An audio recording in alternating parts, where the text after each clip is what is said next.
Welcome student. In this lecture we have to see Helmholtz free energy, or it is also called as work function. Previously we studied that the Gibbs free energy, and this Gibbs free energy is a fraction of total energy which is utilized to do work. Okay. Now after this Gibbs free energy, the next term is Helmholtz free energy, and this Helmholtz free energy is denoted by letter A, capital A. Only difference is that in Helmholtz free energy, or Helmholtz free energy can be defined as it is the fraction of internal energy which is utilized to do work. Okay. Previously you know Gibbs free energy is the fraction of total energy H. That's why Gibbs free energy related to H is equals to H is equals to G minus Ts. Okay, because this G is equals to H minus Ts. Okay, getting it? H minus Ts means this Gibbs free energy is a fraction of this total energy H. Okay, this is Gibbs free energy, but here this Helmholtz free energy is a fraction of internal energy. That's why A equals to E minus Ts, because this Helmholtz free energy is a fraction of internal energy which is denoted by E, and which fraction?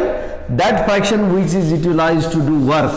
In this way, the Helmholtz free energy or work function can be defined as it is the fraction of internal energy which is utilized to do work. Okay. Now next point, again the significance of this work function or internal energy.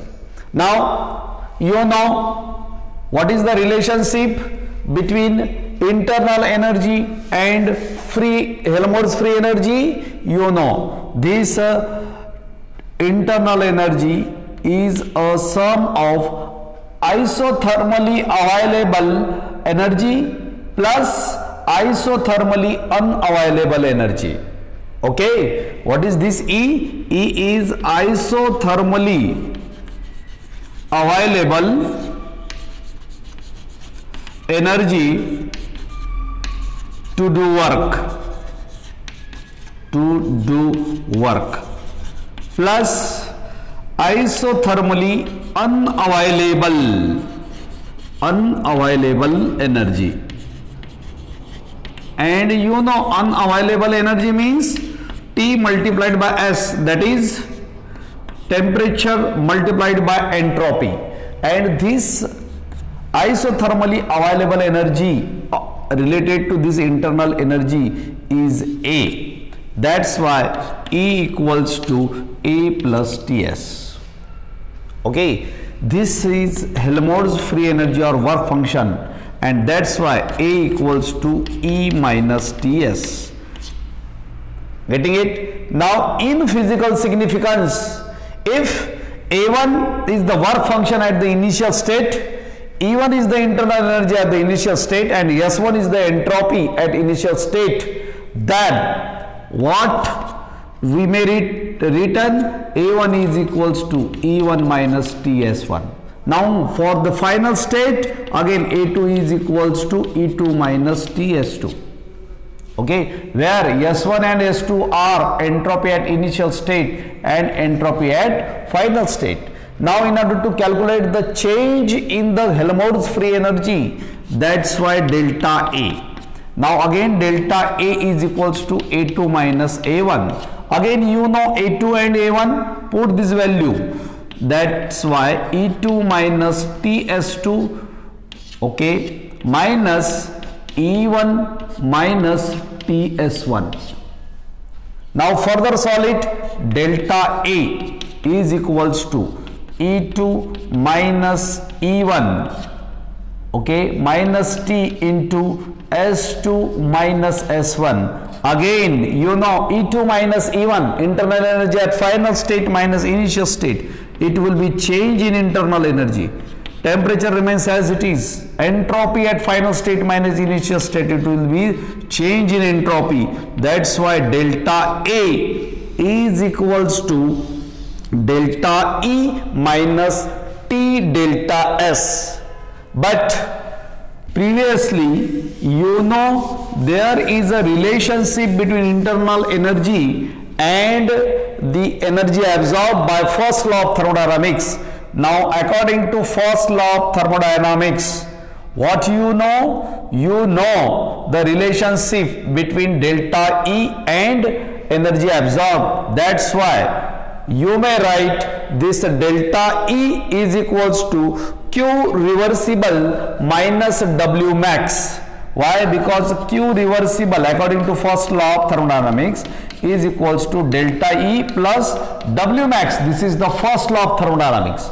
That's why delta E is equals to Q reversible minus W max. Okay, you may write this. Why? Because you know this is the first law of thermodynamics. Now put this delta E from first law of thermodynamics. Now again you know the value of delta S, that is change in entropy by definition. Again you know delta S equals to Q reversible upon T. This is from first law. This is by definition of entropy change. It will be this. Now put these two values. Now this equation becomes delta A remains as it is. Okay. Delta E means Q reversible minus W max. Okay, again minus T remains as it is. Now what is the value of this delta S? It will be Q reversible upon T. Now here these are the two like terms, that's why it is cancelled. Now minus Q reversible plus Q reversible, again it get cancelled. Again it get cancelled. That's why delta A is equals to minus W max, or you may write minus delta A is equals to W max. Means the decrease in the Helmholtz free energy is a measure of maximum work.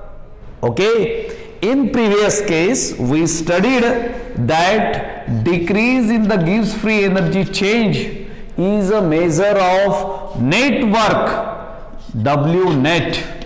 Okay, why? Because before this you know, in order to see this W net, this W net is W max minus P delta V. Okay, that's why this delta G is equals to so on. Okay, now here there is a decrease in the Helmholtz free energy which measures the maximum work. Okay, now here question may be asked, define Helmholtz free energy or define work function and give its physical significance. Okay, or define work function and show that decrease in the Helmholtz free energy is a measure of maximum work. Okay, now in this point you must know the definition as well as this derivation. Okay, only you have to remember difference between Gibbs free energy and Helmholtz free energy. What happens in the Gibbs free energy? Gibbs free energy is denoted by G. Okay, and Helmholtz free energy is denoted by A. Again, this Gibbs free energy is a fraction of internal enthalpy. Okay, now here Helmholtz free energy is a fraction of internal energy. Only this difference you have to see. This is the Gibbs free energy. This is the Helmholtz free energy. This is the work function. Why it is called as a work function? Because minus delta A is equals to W max. Decrease in the free energy is measure of maximum work. That's why it is called as a work function. In this way you have to remember this. Okay. I think you all this understand what I am saying about the free energy, okay, particularly Helmholtz free energy and its physical significance.